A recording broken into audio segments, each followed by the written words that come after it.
ಬೆಂಗಳೂರಿಗೆ ದೊಡ್ಡ ಮನುಷ್ಯನ ಆಗಮನಕ್ಕೆ ಕೌಂಟ್ಡೌನ್ ಶುರುವಾಗಿದೆ. ಯಾರು ಈ ದೊಡ್ಡ ಮನುಷ್ಯ ಅನ್ನುವಂಥದ್ದು ನಿಮಗೆ ತಿಳಿಸ್ತಾ ಹೋಗ್ತೀನಿ ಈಗ.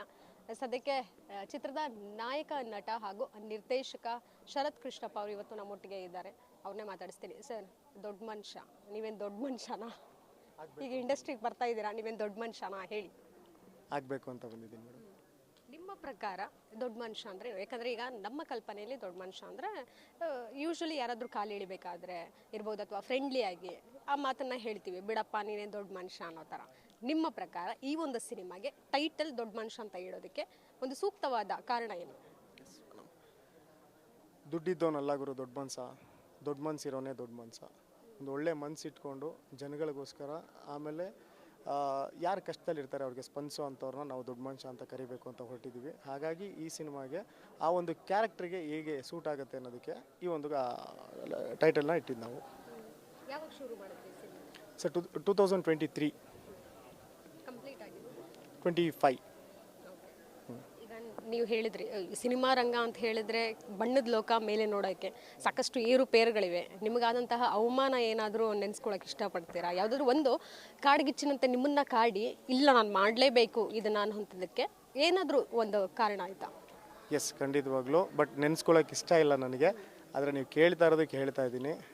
ನಾನು ನಟ ಆಗಬೇಕು, ಹೌದು ಅಂದ್ಕೊಂಡಿದ್ದು ನಿಜ. ಕೆಲಸ ಮಾಡಬೇಕು, ಸಿನಿಮಾ ರಂಗದಲ್ಲಿ ಬೆಳಿಬೇಕು ಅಂತ ಆಸೆ ಪಟ್ಟಿದ್ದು ನಿಜ. ಆದರೆ ಅದನ್ನು ತುಂಬ ಸ್ಟ್ರಾಂಗಾಗಿ ತೊಗೊಳೋದಕ್ಕೆ ಒಂದು ಇನ್ಸಿಡೆಂಟ್ ಕಾರಣ. ನಾನೊಂದು ಸೀರಿಯಲಲ್ಲಿ ಕೆಲಸ ಮಾಡ್ತಾಯಿದ್ದೆ. ಅದೇ ಸೀರಿಯಲಲ್ಲಿ ನನ್ನ ಫ್ರೆಂಡೇ ಕೂಡ ಅವರು ಅದರಲ್ಲಿ ಒಂದು ಲೀಡ್ ಕ್ಯಾರೆಕ್ಟರ್ ಮಾಡ್ತಾಯಿದ್ರು. ಸೊ ಎಲ್ಲೋ ಒಂದು ಕಡೆ ಅವರು ನನಗೆ ನೀನು ಸಣ್ಣ ಕ್ಯಾರೆಕ್ಟರ್ ಮಾಡ್ತಾಯಿದ್ಯಾ, ನನ್ನ ಈ ರೀತಿ ಮಾತಾಡಿಸ್ಬಾರ್ದು, ನನ್ನನ್ನು ಹೀಗೆ ಮಾತಾಡಿಸ್ಬೇಕು, ನಾವಿಬ್ಬರು ಫ್ರೆಂಡ್ಸ್ ಏನಿದ್ರು ಹೊರಗಡೆ ಅಂತೆಲ್ಲ ಹೇಳಿದಾಗ ಅದನ್ನು ಮನ್ಸಿಗೆ ತೊಗೊಂಡು ನೆಕ್ಸ್ಟ್ ನಾನು ಲೀಡ್ ಕ್ಯಾರೆಕ್ಟ್ರಲ್ಲಿ ಮಾಡಬೇಕು. ಹೌದು. ಸೊ ಹಾಗಾಗಿ ಅದೊಂದು ಚಾಲೆಂಜಿಂಗ್ ಆಗಿ ಬಂತು. ಆಯಿತು, ನಾವು ಲೀಡ್ ಆಗೋಣ, ನಾವು ಹೆಸರು ಮಾಡೋಣ, ನಾವು ಬೆಳೆಯೋಣ ಅಂತ ಒಂದು ಹಠ ಬಂತು. ಆ ಒಂದು ಹಠ ಸಾಕಷ್ಟು ಪರಿಶ್ರಮ ಇಲ್ಲಿಗೆ ತೊಗೊಂಬಂದು ನಿಲ್ಲಿಸಿದೆ. ಯೂಶಲಿ ಶತ್ರುಗಳಿರ್ಬೋದು ಸರ್, ಅವರಿಂದ ನಾವು ಏನು ಹೇಳ್ತೀವಿ, ಆ ಒಂದು ಕಿಚ್ಚು ಬರುತ್ತೆ, ನಾನು ಮಾಡಬೇಕು ಇವ್ನು ಹಿಂಗಂದ ಅಂತ. ಬಟ್ ನಿಮ್ಮ ಫ್ರೆಂಡ್ಶಿಪ್ಪಲ್ಲೇ ಅವರೇ ನಿಮಗೆ ಹೀಗೆ ಅಂದಿದ್ದು ಎಲ್ಲೋ ಒಂದು ಕಡೆ ಇವತ್ತು ಒಳ್ಳೇದಾಯಿತು, ನಾನು ಸಿನಿಮಾ ಮಾಡಿದ್ದು. ಹಂಗೆ ಅಂದಿಲ್ಲ ಅಂದಿದ್ರೆ ನಾನು ಇವತ್ತು ಅಂದರೆ ನೀವು ಒಂದು ಪ್ರಯತ್ನ ಮಾಡ್ತಾ ಇರಲಿಲ್ಲ, ಕಂಫರ್ಟ್ ಝೋನಲ್ಲಿ ಇದ್ಬಿಡ್ತಾ ಇದ್ರಿ ಅಂತ ಅನ್ಸುತ್ತಾ? ಕಂಫರ್ಟ್ ಝೋನಲ್ಲಿ ಇರ್ತಾ ಇರಲಿಲ್ಲ, ಪ್ರಯತ್ನ ಮಾಡ್ತಾ ಇರಲಿಲ್ಲ ಅಂತಲೂ ಏನಿಲ್ಲ, ಪ್ರಯತ್ನ ಮಾಡ್ತಾಯಿದ್ವಿ. ಬಟ್ ಇಷ್ಟು ಸ್ಟ್ರಾಂಗ್ ಆಗಿ ನಾನು ಲೀಡೇ ಆಗಬೇಕು ಅಂತ ಪ್ರಯತ್ನ ಪಡ್ತಾ ಇರಲಿಲ್ಲ. ಸಿಕ್ಕಿರೋಂಥ ಅವಕಾಶಗಳು ಮಾಡ್ಕೊಂಡು ಹೋಗೋಣ, ನಮಗೇನು ಬ್ಯಾಕ್ಗ್ರೌಂಡ್ ಇದೆಯಾ ಅಥವಾ ದುಡ್ಡು ಇದೆಯಾ ನಮ್ಮ ಹತ್ರ, ಸೊ ಯಾವ್ಯಾವ ಸಣ್ಣ ಪುಟ್ಟ ಅವಕಾಶಗಳು ಸಿಗುತ್ತೆ ಅದನ್ನು ಮಾಡ್ಕೊಂಡು ಹೋಗೋಣ ಅಂತ ಅಂದ್ಬಿಟ್ಟು ನಾವು ಯೋಚನೆ ಮಾಡ್ತಾಯಿದ್ವಿ. ಬಟ್ ಯಾವಾಗ ಸಣ್ಣ ಕ್ಯಾರೆಕ್ಟರ್ ಮಾಡ್ತಾಯಿದ್ದೆ, ನೀನು ಹೀಗೆ ಮಾತಾಡಬೇಕು ನನ್ನ ಹತ್ರ, ನಾನು ದೊಡ್ಡ ಕ್ಯಾರೆಕ್ಟರ್ ಮಾಡ್ತಾಯಿದ್ದೀನಿ ಅಂತ ಹೇಳಿದ್ರು, ಲೀಡ್ ಕ್ಯಾರೆಕ್ಟರ್ ಮಾಡ್ತಾಯಿದ್ದೀನಿ ಅಂತ ಹೇಳಿದ್ರು. ಸೊ ಆವಾಗ ನಮಗೊಂದು ಸ್ಪಾರ್ಕ್ ಆಯಿತು. ಸೊ ನಾವು ಲೀಡ್ ಕ್ಯಾರೆಕ್ಟರ್ ಮಾಡೋಣ, ಕ್ಯಾಲಿಬರ್ ನಮಗೂ ಇದೆ, ನಾವು ಮಾಡೋಣ ಅಂತೇಳಿ ಹಠ ಬಂದಿದ್ದು. ಆಮೇಲೆ ಶತ್ರುಗಳು ನಿಜ, ಹೌದು, ಶತ್ರುಗಳಿಗೆ ಮಾತ್ರ ಆ ಥರ ಬರೋಲ್ಲ, ಹಿತಶತ್ರುಗಳು ಇರ್ತಾರೆ.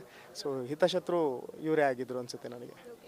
ನಟ ಕಮ್ ಡೈರೆಕ್ಷನ್ ಅನ್ನುವಂಥದ್ದು ಒಂದು ಸಣ್ಣ ಜವಾಬ್ದಾರಿ ಅಲ್ಲ, ಎರಡೆರಡು. ಯಾಕಂತ ಹೇಳಿದ್ರೆ ಸಿನಿಮಾ ಲಾಸ್ಟಿಗೆ ಏನಾದರೂ ಆಯಿತು, ನಟನೆಯಲ್ಲಿ ಒಂದಷ್ಟು ಏನಾದರೂ ವ್ಯತ್ಯಾಸ ಆಯ್ತು ಅಂದರೆ ನಿಮ್ಮನ್ನೇ ಬೈಯೋದು, ಜೊತೆಗೆ ಡೈರೆಕ್ಷನಲ್ಲಿ ವ್ಯತ್ಯಾಸ ಆಯ್ತು ಅಂದರೆ ನಿಮಗೆ ಆ ಒಂದು ಎಲ್ಲವೂ ಸಹ ನೆಗೆಟಿವ್ ನಿಮಗೆ ಬರುತ್ತೆ. ಯಾಕಂತ ಹೇಳಿ ಏನಕ್ಕೆಲ್ಲ ಹೊರೆನ ಇವ್ರ ಮೈ ಮೇಲೆ ಹಾಕೊಂಡಿದ್ದಾರೆ. ಯಾರನ್ನಾದರೂ ಬೇರೆ ಇವರೇ ಡೈರೆಕ್ಷನ್ ಮಾಡ್ಕೊಂಡು ಬೇರೆ ಹೀರೋನ ಏನಾದರೂ ಇಂಟ್ರೊಡ್ಯೂಸ್ ಮಾಡಬಹುದಿತ್ತೇನೋ ಅನ್ನೋಂಥದ್ದು ಮಾತು ಬಂದೇ ಬರುತ್ತೆ. ಎಷ್ಟು ಕ್ಯಾಲಿಬರ್ ಆಗಿ ನೀವು ಈ ಒಂದು ಚಾಲೆಂಜಸ್ಗೆಲ್ಲ ಫೇಸ್ ಮಾಡಿದ್ದೀರಾ, ಜೊತೆಗೆ ಎಷ್ಟು ಸ್ಟ್ರಾಂಗ್ ಮೈಂಡ್ಸೆಟ್ ಸದ್ಯಕ್ಕಿದೆ, ನಿಮಗೆ ಕಾನ್ಫಿಡೆನ್ಸ್ ಇದೆ ನಿಮ್ಮ ಮೇಲೆ ನಿಮಗೆ?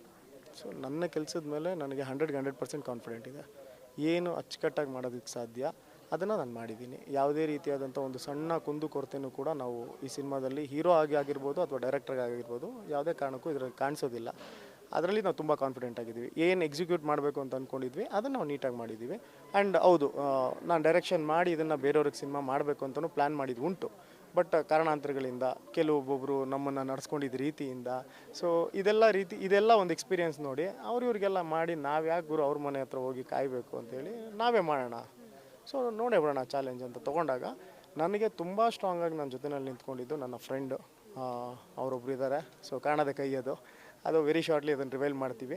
ಅವ್ರ ಜೊತೆಗೆ ನನ್ನ ಎಂಟೈರ್ ಟೀಮು, ಡೈರೆಕ್ಷನ್ ಟೀಮ್ ಆಗಿರ್ಬೋದು ಅಥವಾ ಪ್ರೊಡ್ಯೂಸರ್ ಟೀಮ್ ಆಗಿರ್ಬೋದು, ಓವರಾಲ್ ಸಿನಿಮಾದಲ್ಲಿ ಇಂಥ ಒಂದು ಡಿಪಾರ್ಟ್ಮೆಂಟ್ ಅವರು ಅಂತಲೇ ಇಲ್ಲ, ಪ್ರತಿಯೊಬ್ಬರೂ ಸಪೋರ್ಟ್ ಮಾಡಿದ್ದಕ್ಕೇ ದೊಡ್ಡ ಮನುಷ್ಯ ಅಚ್ಚುಕಟ್ಟಾಗಿ ನಾನು ಮಾಡೋದಕ್ಕೆ ಸಾಧ್ಯ ಆಗಿದ್ದು. ಯಾಕೆಂದರೆ ಎರಡೂ ಕೆಲಸ ನಿಭಾಯಿಸ್ಕೊಂಡು ನಾನು ಮಾಡಬೇಕಾಗಿ ಬಂದಾಗ ಪ್ರತಿಯೊಬ್ಬರು ಒಂದೊಂದು ಹಂತದಲ್ಲಿ ಕೊರಿಯೋಗ್ರಫಿ ಅಂತ ಬಂದಾಗ ಕೊರಿಯೋಗ್ರಫರು, ಫೈಟ್ ಮಾಸ್ಟರ್ ಅಂತ ಬಂದಾಗ ಫೈಟ್ ಮಾಸ್ಟರು, ಸಿನಿಮಾ ಆಕ್ಯುಪೇಷನ್ ನಡಿಬೇಕಾದ್ರೆ ನಮ್ಮ ಡೈರೆಕ್ಷನ್ ಡಿಪಾರ್ಟ್ಮೆಂಟು ಎಸ್ಪೆಷಲಿ ಸುನಿಲ್ ರುದ್ರಪ್ರಭು ಅವರು ಮತ್ತು ವಿಜಯ್ ಅಂತ ಅಂದ್ಬಿಟ್ಟು ಒಬ್ಬರಿದ್ದರು, ಅವರು ಅಷ್ಟೇ, ಅವರು ಬೇರೆ ಡೈರೆಕ್ಷನ್ ಮಾಡ್ತಾ ಇರೋದ್ರಿಂದ ಬರೋಕ್ಕಾಗಿಲ್ಲ ಅಷ್ಟೇ. ಸೊ ಈ ರೀತಿ ಒಂದು ಟೋಟಲ್ ಓವರಾಲ್ ಟೀಮ್ ಸಪೋರ್ಟ್ ಇದು, ಟೀಮ್ ಆ್ಯಂಡ್ ಫ್ಯಾಮಿಲಿ. ಬೇಡ ಬಿಡಿ ಮೇಡಮ್, ಬೇಡ ಮೇಡಮ್, ಬೇಡ ಬೇಡ, ಅವ್ರಿಗೆ ಗೊತ್ತಾಗಿರುತ್ತೆ ಈ ಸಿನಿಮಾ ಆಗಿದೆಯಲ್ವ, ಇವಾಗ ನಾವು ಯಾರ ಮನೆ ಬಾಗಿಲಿಗೆ ಹೋಗಿದ್ವಿ ಅವ್ರಿಗೆ ಗೊತ್ತಾಗುತ್ತೆ. ಮತ್ತೊಂದು ಸಿನಿಮಾದ ಸ್ಪೆಷಾಲಿಟಿ ಅಂತ ಹೇಳಿದ್ರೆ ನೀವು ಹೇಳಿದ್ರಿ ಇನ್ಸ್ಪೈರ್ಡ್ ಬೈ ದರ್ಶನ್ ಸರ್ ಅನ್ನೋಂಥದ್ದಿತ್ತು, ಜೊತೆಗೆ ಒಂದು ಸಾಂಗ್ ಕೂಡ ಆಟೋ ಚಾಲಕರ ಮೇಲೆ ಮಾಡಿರೋವಂಥದ್ದು. ಎಷ್ಟು ಆ ಸಾಂಗ್ ಮಾಡಬೇಕಾದ್ರೆ ನಿಮಗೆ ತಲೆಗೆ ದರ್ಶನ್ ಸರ್ ನೆನಪಿಗೆ ಬಂದು ಆ ಒಂದು ಸಾಂಗ್ ನೀಟಿದ್ದ, ಅಥವಾ ಕತೆಗೆ ಏನಾದರೂ ಲಿಂಕ್ ಆಗಿ ಬರುತ್ತಾ? ಅದು 100% ಕತೆಗೆ ಲಿಂಕ್ ಆಗಿ ಬರುತ್ತೆ. ನಾವು ಯಾವ ಹೀರೋನೂ ಕಾಪಿ ಮಾಡಿಲ್ಲ, ನಾವು ಯಾವ ಒಂದು ಸಿನಿಮಾನೂ ಕಾಪಿ ಮಾಡಿಲ್ಲ. ನಮ್ಮ ಸಿನಿಮಾಗೆ ಈಗ ಆಟೋ ಡ್ರೈವರು ಒಂದು ಕನ್ನಡ ರಾಜ್ಯೋತ್ಸವ ಸೆಲೆಬ್ರೇಷನು ಹೇಗೆ ಮಾಡ್ತಾರೆ ನೀವೆಲ್ಲರೂ ನೋಡಿರ್ತೀರ, ನಾವು ನೋಡಿರ್ತೀವಿ, ನಮ್ಮ ಏರಿಯಾಗಳಲ್ಲಿ ನೋಡಿರ್ತೀವಿ. ಕೆಲವರು ಒಂದು ಫ್ಲ್ಯಾಗು, ಒಂದು ಪೋಲ್ ಇಟ್ಕೊಂಡು ಅಲ್ಲಿ ಅವ್ರದ್ದೇ ಆದಂಥ ಕನ್ನಡಾಂಬೆ ಫೋಟೋ ಇಟ್ಕೊಂಡು, ಭುವನೇಶ್ವರಿ ತಾಯಿ ಫೋಟೋ ಇಟ್ಕೊಂಡು ಆಟೋಗಳನ್ನ ಡೆಕೋರೇಟ್ ಮಾಡಿಕೊಂಡು ಸೆಲೆಬ್ರೇಟ್ ಮಾಡ್ತಾರೆ. ಸೇಮ್ ಅದೇ ರೀತಿ ನಾವು ಮಾಡಿದ್ದೀವಿ ಅಷ್ಟೇ.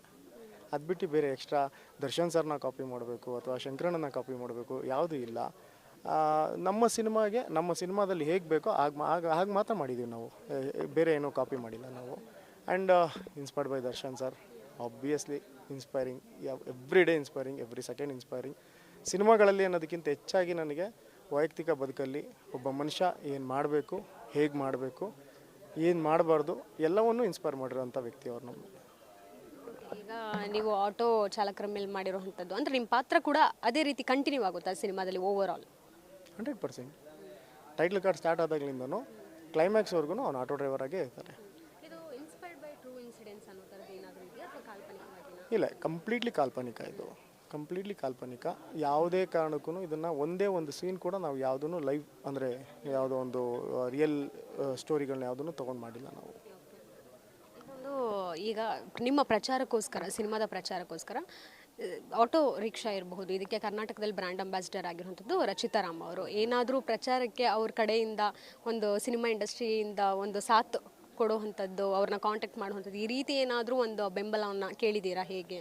ಇನ್ನೂ ಕೇಳಿಲ್ಲ ಮೇಡಮ್, ಇದು ನಮ್ಮದು ಫಸ್ಟ್ ಪ್ರೆಸ್ ಮೀಟ್ ಇದು. ಸೊ ಸಿನಿಮಾ ಶೂಟ್ ಮುಗಿಸಿ ರಿಲೀಸಿಗೆ ಬರೋಣ ಫಸ್ಟು. ಸೊ ಪ್ರಮೋಷನ್ ಟೈಮಲ್ಲಿ ಇದು ಫಸ್ಟ್ ಪ್ರೆಸ್ ಮೀಟ್ ಆಗಿರೋದ್ರಿಂದ ಈಗ ನಮ್ಮದು ಮೊದಲನೇ ಹೆಜ್ಜೆ ಇಟ್ಟಿದ್ದೀವಿ.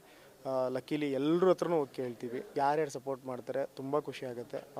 ಪ್ರತಿಯೊಬ್ಬ ಸ್ಟಾರ್ಸ್ ಹತ್ರನೂ ಹೋಗಿ ಕೇಳ್ತೀವಿ, ರಚಿತಾ ರಾಮ್ ಮೇಡಮ್ ಹತ್ರನೂ ಹೋಗಿ ಕೇಳ್ತೀವಿ.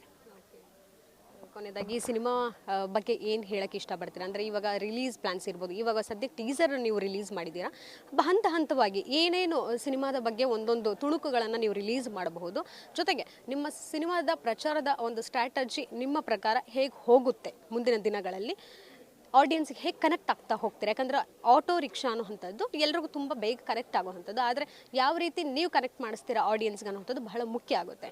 ಸೊ ಇದನ್ನು ಸಂಪೂರ್ಣ ಒಂದು ಬ್ಲೂ ಪ್ರಿಂಟ್ ನಿಮ್ಮ ಬಳಿ. ಈಗ ಕಂಟೆಂಟ್ ವೈಸಲ್ಲಿ ಮೊದಲು ಒಂದು ಸಾಂಗ್ ಬಿಟ್ಟಿದ್ವಿ, ಅದನ್ನು ನೋಡಿದ್ರಿ. ನೆಕ್ಸ್ಟ್ ಇವಾಗ ಒಂದು ಆ್ಯಕ್ಷನ್ ಟೀಸರ್ ಅಂತ ಬಿಟ್ಟಿದ್ವಿ. ನೆಕ್ಸ್ಟ್ ಒಂದು ಇನ್ನೂ 2 ಸಾಂಗ್ ಲಿರಿಕಲ್ ಬಿಡ್ತೀವಿ. ಅದಾದಮೇಲೆ ಒಂದು ವಿಡಿಯೋ ಸಾಂಗ್ ಬಿಡ್ತೀವಿ ಕೂಡ. ಅದಾದಮೇಲೆ ಒಂದು ಗ್ರ್ಯಾಂಡ್ ಇವೆಂಟ್ ಮಾಡಿ ಒಂದು ಟ್ರೈಲರ್ ಲಾಂಚ್ ಥರ ಮಾಡ್ತಾಯಿದ್ದೀವಿ. ಸೊ ಇದು ಫ್ರಂಟ್ ಮೀಡಿಯಾ. ಸೊ ಇನ್ನು ಆಫ್ಲೈನ್ ನಾವು ಹೋಗಿ ಪ್ರತಿಯೊಬ್ಬರಿಗೂ ನಾನು ಮಾಡಿರೋಂಥ ಪ್ರಾಡಕ್ಟ್ ಬಗ್ಗೆ ರೀಚ್ ಮಾಡಬೇಕಾಗಿರೋದು ನನ್ನ ಜವಾಬ್ದಾರಿ. ಹಾಗಾಗಿ ಒಂದು ಏನು ಹೇಳ್ತಾರೆ, ಗ್ರೌಂಡ್ ವರ್ಕಿಂದ ಹಿಡಿದು ಸ್ಟಾರ್ ವರ್ಕ್ ತನಕ ಪ್ರತಿಯೊಂದು ಕೆಲಸನೂ ನಾವು ಮಾಡಬೇಕು ಅಂತ ಡಿಸೈಡ್ ಮಾಡಿದ್ದೀವಿ. ಊರೂರ ಮೇಲೆ ಸುತ್ತೀವಿ, ನಮ್ಮ ಸಿನಿಮಾನ ಜನಗಳು ಥಿಯೇಟ್ರಿಗೆ ಬಂದು ನೋಡೋ ರೀತಿಯಲ್ಲಿ ಮಾಡ್ತೀವಿ. ಅವ್ರಿಗೆ ಏನು ಬೇಕೋ ನಾನು ರೆಡಿ ಮಾಡಿದ್ದೀನಿ. ಈಗ ನನಗೆ ಅವ್ರು ಬೇಕು, ನಾನು ಅವ್ರನ್ನ ಹುಡ್ಕೊಂಡು ಹೋಗ್ತಾಯಿದ್ದೀನಿ. ಮತ್ತೊಂದು ಹುಲಿ ಕಾರ್ತಿಕ್ ಅವರು ಒಂದು ಮಾತು ಹೇಳಿದರು, ಕೆಟ್ಟು ಹುಳಗಳೆಲ್ಲ ಇರ್ತವೆ ಅಂತ. ಅಂದರೆ ನಿಮ್ಮ ಸಿನಿಮಾಗೆ ಅಡಚಣೆಗೋಸ್ಕರ ಯಾರಾದರೂ ಇದನ್ನು ಟಾರ್ಗೆಟ್ ಮಾಡ್ತಿದ್ದಾರಾ, ಹೇಗೆ ಅವರು ಆ ಒಂದು ಸ್ಟೇಟ್ಮೆಂಟ್ ಕೊಡೋದಕ್ಕೆ ಕಾರಣ ಆಗಿದೆಯಾ ಅಂತ? ಆ ಥರ ದೊಡ್ಡ ಸಿನಿಮಾ ನಾವು ಮಾಡಿ ಅಥವಾ ಪೈರಸಿ ಪ್ರಾಬ್ಲಮ್ಮು ಇನ್ನೊಂದು ಮತ್ತೊಂದು ಅನ್ನೋದಕ್ಕೆ ನಾನೇನು ಸೂಪರ್ ಸ್ಟಾರ್ ಅಲ್ಲ. ನನ್ನ ಸಿನಿಮಾನ ಯಾರೂ ತೊಗೊಂಡೋಗಿ ಪೈರಸಿ ಮಾಡಲ್ಲ. ಮೇ ಬಿ ಈ ಸಿನಿಮಾದ ಗೆದ್ದ ಮೇಲೆ ಏನಾದರೂ ಪ್ರಾಬ್ಲಮ್ ಮಾಡೋದಕ್ಕೆ ಬಂದರೆ ಎಲ್ಲದಕ್ಕೂ ರೆಡಿಯಾಗಿದ್ದೀವಿ. ಏನೇ ಬಂದ್ರೂ ಫೇಸ್ ಮಾಡ್ತೀವಿ. ಏನು ಬರುತ್ತೆ ಅಮ್ಮಮ್ಮ ಅಂತಂದ್ರೆ ಏನು ಬರುತ್ತೆ, ಸಕ್ಸಸ್ ಒಂದು ಬರುತ್ತೆ, ಅದನ್ನು ನಿಭಾಯಿಸ್ಕೊಂಡು ಹೋಗ್ತೀವಿ ಅಷ್ಟೇ. ಫೇಲ್ಯೂರ್ ಬಂದರೆ ತಡ್ಕೊಳ್ಳೋ ಶಕ್ತಿ ಕೊಟ್ಟಿದ್ದಾನೆ, ಸಕ್ಸಸ್ ಬಂದರೆ ನಿಭಾಯಿಸ್ಕೊಂಡು ಹೋಗೋ ಶಕ್ತಿನ ನನ್ನ ಬಾಬಾ ಇದ್ದಾರೆ ನನ್ನ ಒಟ್ಟಿಗೆ. ಸೊ ಅವ್ರು ನೋಡ್ಕೊತಾರೆ, ಏನೂ ಕೆಟ್ಟದಾಗಲ್ಲ ಮೇಡಮ್. ಕನ್ನಡ ಜನತೆ ಕೈ ಹಿಡಿದ್ರೆ ಎಲ್ಲವೂ ಒಳ್ಳೆಯದೇ ಆಗೋದು, ಕೈ ಹಿಡಿತಾರೆ ಅನ್ನೋ ನಂಬಿಕೆ ನಮಗಿದೆ. ಕಾರ್ತಿಕ್ ಸರ್ ಹೇಳಿ ನಿಜ, ಹೌದು. ಬಟ್ ತುಂಬ ಅರ್ಲಿ ಅನಿಸುತ್ತೆ ನಾನು ಅದು ಆ ವಿಚಾರ ಎಲ್ಲ ಮಾತಾಡೋದಕ್ಕೆ. ವಿಷಯಗಳು ಗೊತ್ತಿಲ್ಲ ಅಂತಲ್ಲ, ನಾನು ಮಾತಾಡ್ಬೋದು ಅಥವಾ ನಾನು ಮಾತಾಡ್ತಾ ಇದ್ದೆ ಕೂಡ, ಬಟ್ ತುಂಬ ಅರ್ಲಿ ಅನಿಸುತ್ತೆ. ಯಾಕೆ ಅಂತಂದರೆ ನನಗೆ ಯಾರಿಂದನೂ ಪ್ರಾಬ್ಲಮ್ ಆಗಿಲ್ಲ ಒಂದು. ಬಟ್ ಕನ್ನಡ ಸಿನಿಮಾಗಳಿಗೆ ಪ್ರಾಬ್ಲಮ್ ಆಗ್ತಾ ಇರೋದ್ರಿಂದ ಬೇಜಾರಾಗುತ್ತೆ. ಅಂಥವ್ರನ್ನ ಆದಷ್ಟು ಬೇಗ, ಈಗ ಸುದೀಪ್ ಸರ್ ಒಂದು ಸ್ಟೇಟ್ಮೆಂಟ್ ಕೊಟ್ಟಿದ್ದರು, ಆ ಕೆಲಸಗಳನ್ನ ತುಂಬ ಜನ ಮಾಡ್ತಾಯಿದ್ದಾರೆ. ಸ್ಟಾರ್ಸ್ಗಳು ತುಂಬ ದೊಡ್ಡ ದೊಡ್ಡ ಸ್ಟಾರ್ಸ್ಗಳೆಲ್ಲ ಅದನ್ನು ಕಟ್ ಆಫ್ ಮಾಡಬೇಕು ಅಂತ ಮಾಡ್ತಾಯಿದ್ದಾರೆ. ಈ ನೆಗೆಟಿವ್ ಕಮೆಂಟ್ಸ್ ಹಾಕೋರು ಅಥವಾ ಪೈರಸಿ ಮಾಡೋರು.